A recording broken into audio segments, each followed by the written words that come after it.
The cracked tea bowl. Maya had always been a perfectionist. Her Manhattan apartment was a testament to this.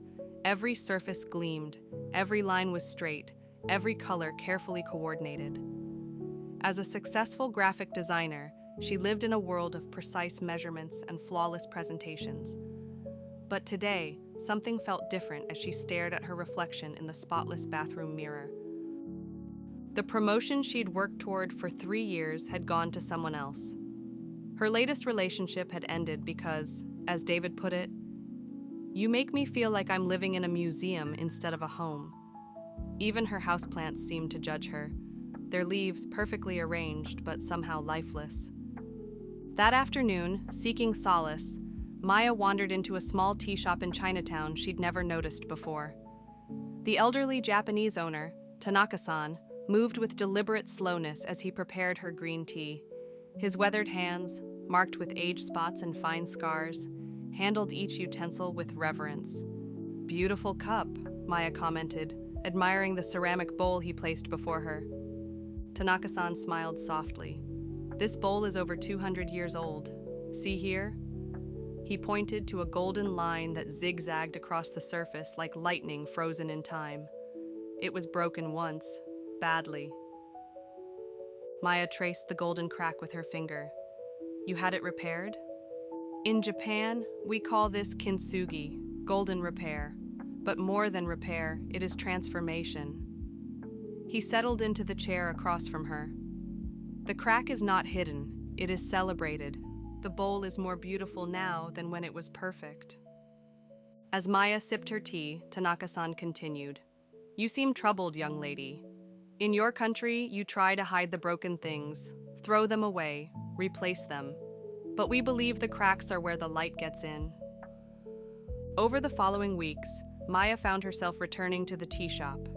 Each visit, Tanaka-san would share another piece of wisdom about Wabi-Sabi, the Japanese art of finding beauty in imperfection, impermanence, and incompleteness.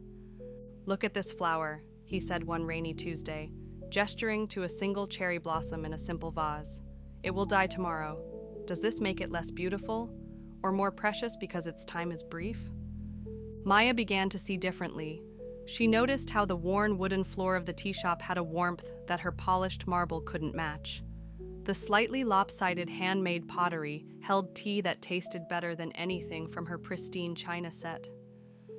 Even Tanaka-san's wrinkled face, telling stories of decades lived fully, seemed more beautiful than the airbrushed perfection she'd always admired in magazines. One evening, rushing to catch a taxi after work, Maya stumbled and dropped her laptop bag. Her prized ceramic mug, a gift from her mother, shattered on the sidewalk. Her first instinct was to sweep up the pieces and throw them away, but instead, she carefully collected each fragment. That weekend, she brought the pieces to Tanaka-san. "Can you teach me Kintsugi?" His eyes twinkled. "The technique is simple. The understanding takes a lifetime." For hours, they worked together, mixing gold powder with lacquer, carefully joining the pieces. As Maya painted gold into the cracks, Tanaka-san spoke of mano no aware, the bittersweet awareness of the impermanence of all things. "Your mug was beautiful when whole," he said. "But now it tells a story. It has experienced breaking and healing. It has survived. This makes it not just beautiful, but meaningful." As the weeks passed, Maya began applying wabi-sabi to her life. She left dishes in the sink overnight without anxiety. She bought a vintage wooden table with scratches that told stories of meals shared and homework completed. She let her hair grow out, embracing the silver threads she'd been dyeing away. At work, she started presenting concepts that were intentionally imperfect. Rough sketches that invited collaboration rather than polished designs that intimidated clients. To her surprise, these generated more engagement and creativity from her team. When David called wanting to try again, Maya invited him over. He stopped in the doorway, staring at the transformation. "It feels alive now," he said wonderingly, "like people actually live here." The apartment was still clean, still thoughtfully arranged, but now it breathed. Books lay open on the coffee table. A throw blanket was casually draped over the sofa.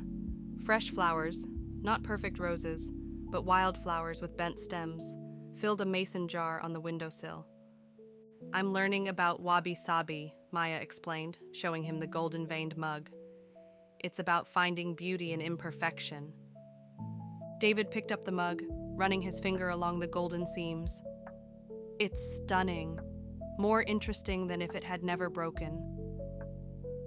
That night, as they sat together on her now comfortable couch, Maya realized she felt more at peace than she had in years.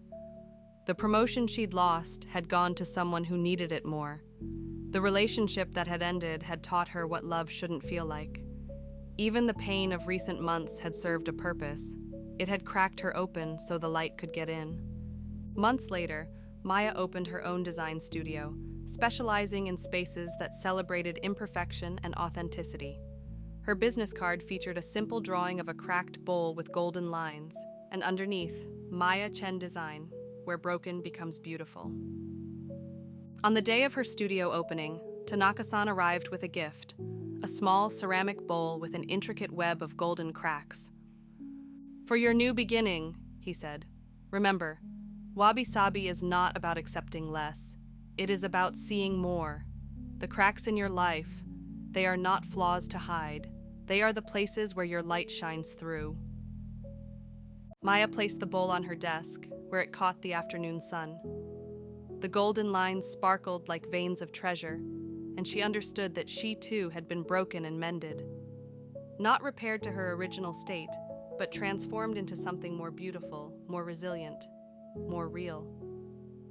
As clients began to arrive, Maya noticed how they relaxed in her space, drawn to the weathered wooden beams, the vintage furniture with its honest wear, the plants that grew wild and imperfect in their ceramic pots.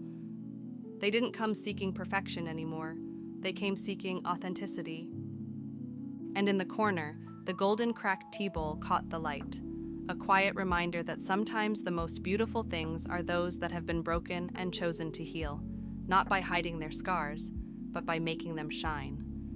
The philosophy of Wabi-Sabi had taught Maya the most profound lesson of all, that true beauty lies not in flawless surfaces, but in the courage to let our cracks show, knowing that it is often through our broken places that we become most radiant, most real, most alive.